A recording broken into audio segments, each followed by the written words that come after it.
అందరికీ నమస్కారం. నేను శిరీష. ఈరోజు మనతో పాటు ఉన్నారు ప్రముఖ ఆధ్యాత్మికవేత్త డాక్టర్ టి గౌరీశంకర్ గారు.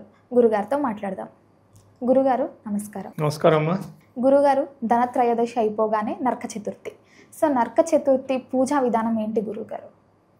తప్పకుండా మనం గతంలో చెప్పుకున్నట్టుగా ఆశ్వీజ మాసం చివరిలో వచ్చేటువంటిది అమావాస్యకు ముందు త్రయోదశి, చతుర్దశి, అమావాస్య. ఈ మూడు చాలా ప్రధానమైనటువంటివి. ఈ మూడు హైందవ సమాజంలో చాలా గొప్ప పర్వదినాలుగా భావించబడతాయి. అయితే ధనత్రయోదశి గురించి మనం చెప్పుకున్నాం. త్రయోదశి తర్వాత మనకు చతుర్దశి వస్తుంది. దాన్ని బహుళ చతుర్దశి అంటాం. అంటే అమావాస్యకు ముందు వచ్చేది బహుళం, పౌర్ణానికి ముందు వచ్చేది శుద్ధ. కాబట్టి బహుళ చతుర్దశి మనకు పురాణాల్లో ఏం చెప్పబడిందంటే దీన్ని నరక చతుర్దశి అని అంటారు. ఇక్కడ నరక చతుర్దశి అనేవి మనకు శాస్త్రాల్లో పురాణాల్లో రెండు రకాలుగా చెప్పబడింది.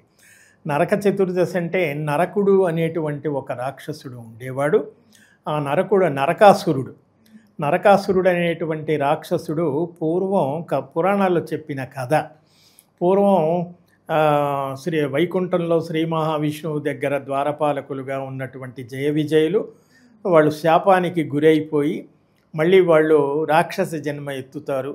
తర్వాత వాళ్ళని సనకసనందులు వాళ్ళని లోపలికి వెళ్లకుండా అడ్డుకుంటే ఆ ఋషులు వాళ్ళని శపిస్తారని, ఈ దేవతలుగా 7 జన్మలెత్తి భూలోకంలో జీవిస్తారా, లేదు రాక్షసులుగా 3 జన్మలెత్తి మళ్ళీ తిరిగి భూలోకంలో జీవించి మళ్ళీ తిరిగి వైకుంఠానికి వస్తారా అని వాళ్ళు ప్రశ్నించినప్పుడు ఆ జయ విజయులు శ్రీ మహావిష్ణువు కొలువులో ఉంటారు వైకుంఠంలో ద్వారపాలకులు అంటే సెక్యూరిటీ.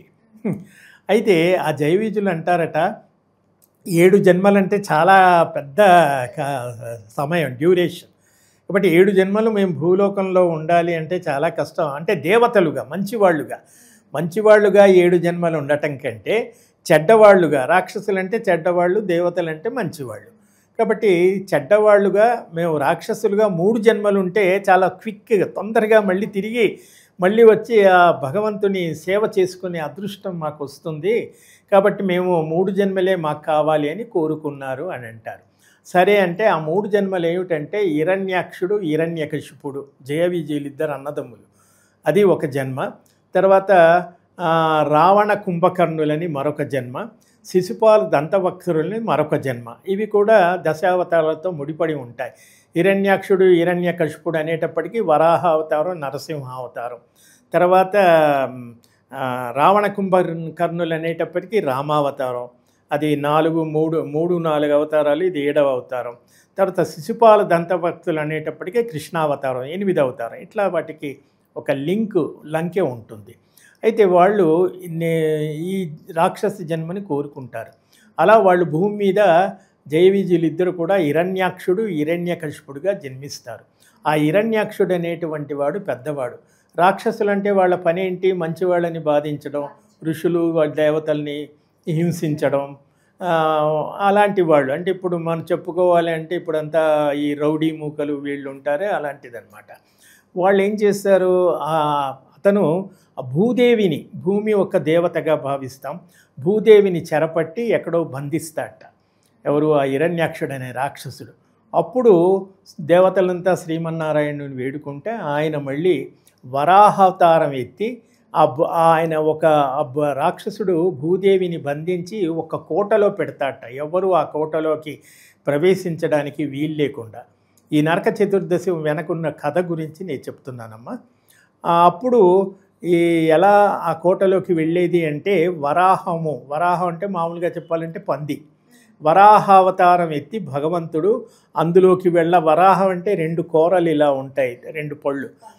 అలా కోటలోకి ప్రవేశించి ఆ భూదేవిని రక్షిస్తాడు, ఆ హిరణ్యాక్షుని సంహరిస్తాడు. కాబట్టి శ్రీ మహావిష్ణువు చేతిలో చనిపోతాడు. మళ్ళీ 2వ జన్మ, 3వ జన్మ అంతా కూడా శ్రీ మహావిష్ణువు చేతిలో చనిపోతారు వాళ్ళు. ఆ రకంగా భూదేవిని రక్షించి వరాహావతారంలో రక్షించినటువంటి వాడు ఆ వరాహస్వామికి, ఆ భూదేవికి పుట్టినటువంటి మరో జన్మలో పుట్టినటువంటి వాడు ఈ నరకాసురుడు అని చెప్తారు. ఈ నరకాసురుడికి వాడొక గొప్ప పెద్ద రాక్షసుడు. వాడు నాకు ఎవరి చేతిలో చావు ఉండకూడదని ఒక వరం కోరుకుంటాడు. అప్పుడు ఆ భగవంతుడు బ్రహ్మదేవుడు ఎవరి చేతిలో నువ్వు చావగాని నీ తల్లి చేతిలో నువ్వు చస్తావు అని ఒక ఆప్షన్ ఇచ్చేసి వరం ఇస్తాడు. సాధారణంగా లోకంలో తల్లి పిల్లల్ని ఎవరు చంపదు కదా. అంటే ఇప్పుడు పేపర్లో చూస్తున్నాం రకరకాలుగా తల్లి పిల్లల్ని చంపడం, అది వేరే విషయం పూర్వం. కాబట్టి వాడు మా అమ్మ నన్నెందుకు చంపుతుంది, కాబట్టి తల్లి చేతిలో తప్ప నాకెవరి చేతిలో చావు ఉండకూడదని కోరుకుంటాడు. బ్రహ్మదేవుడు తదాస్తు అంటాడు. వాడు మళ్ళీ నరకాసురుడిగా భూమి మీద ఉంటాడు. ఈ భూదేవికి పుట్టినటువంటి నరకాసురుడు ఇక్కడ శ్రీ మహావిష్ణువు వరాహతారంలో ఉన్నటువంటి శ్రీ మహావిష్ణువు భూదేవి వీళ్ళిద్దరూ కూడా కృష్ణావతారంలో శ్రీ మహావిష్ణువుడు కృష్ణుడిగా, భూదేవి సత్యభామగా పుట్టినట్టుగా చెప్తారు. లక్ష్మీదేవి రుక్మిణిగా, భూదేవి సత్యభామగా. కాబట్టి కృష్ణావతారంలో ఈ నరకాసురుడు ప్రాగ్జ్యోతిషపురం అనేటువంటి ఒక పట్టణాన్ని పరిపాలిస్తూ దేవతలందరినీ హింసిస్తూ బాధ పెడుతూ ఉంటే ఆ నరకాసురుడిని చంపాలి అని శ్రీకృష్ణుడు సత్యభామతో కలిసి నరకాసురుడి పైన యుద్ధానికి వెళ్తాడు. ఆ యుద్ధంలో మరి నరకాసురుడికి ఒక వరం ఉంది కదా, ఆ తల్లి చేతిలోనే చస్తావని. భూదేవి పూర్వజన్మలో సత్యభామ భూదేవి తల్లి, వీడికి జన్మనిచ్చినటువంటి తల్లి. కాబట్టి ఇప్పుడు తల్లి మరో రూపంలో ఉంది, మరో పేరుతో ఉంది. కాబట్టి ఈ తల్లి చేతిలో చావు ఉంటుంది అని ఆ బ్రహ్మ ఇచ్చిన వర ప్రకారంగా అప్పుడు ఈ సత్యభామతో కలిసి యుద్ధానికి వెళ్ళేటప్పుడు సాధారణంగా పురుషులే వెళతారు. కానీ సత్యభామ చాలా వీరనారీమణి, ఆమె చాలా వీరోచితమైనటువంటి స్త్రీగా మనకు సత్యభామ కనబడుతుంది. కాబట్టి నేను కూడా యుద్ధానికి వస్తాను అని భర్తను అడిగితే ఆమెను కూడా తీసుకుని వెళ్ళి ఆ సత్యభామతో కలిసి ఆ యుద్ధంలో ఈ శ్రీకృష్ణుడు ఎన్ని బాణాలు వేసినా ఆ నరకాసురుడు చావట్లేదు. వరం ఉంది కదా వాడికి. అలసిపోయి ఒక్క నిమిషం అట్లా పక్కన రిలాక్స్ అవుతూ ఆ రథం మీద ఉంటే అప్పుడు ఆ విల్లు అంబులు ఆ బాణాలు అందుకుని సత్యభామ వాడి మీద యుద్ధం చేసి ఆ బాణంతో వాడిని సంహరిస్తుంది. నరకాసురుడు చనిపోతాడు. అంటే తల్లి చేతిలో చనిపోయాడు. కాబట్టి బ్రహ్మవరం సిద్ధించింది. నరకాసురుడు చంపబడ్డాడు. లోకానికంతా కూడా సంతోషం కలిగింది. అందరూ ప్రజలంతా కూడా సుఖశాంతులతో ఉన్నారు. కాబట్టి నరకుణ్ణి చంపిన రోజు కాబట్టి ఇది నరక చతుర్దశి అనేటువంటి ఒక పురాణ గాథ మనకు శాస్త్రాల్లో పురాణాల్లో కనబడుతుంది. ఇది నరక చతుర్దశి. అయితే నరక చతుర్దశి మరొక కథ కూడా ఉంది. అది మరొక ఎపిసోడ్లో చెప్పుకుందాం. ఓకే గురూజీ, మొత్తం మీద నరక చతుర్థి విశిష్టతను తెలియజేసినందుకు ధన్యవాదాలు. ధన్యవాదాలమ్మా.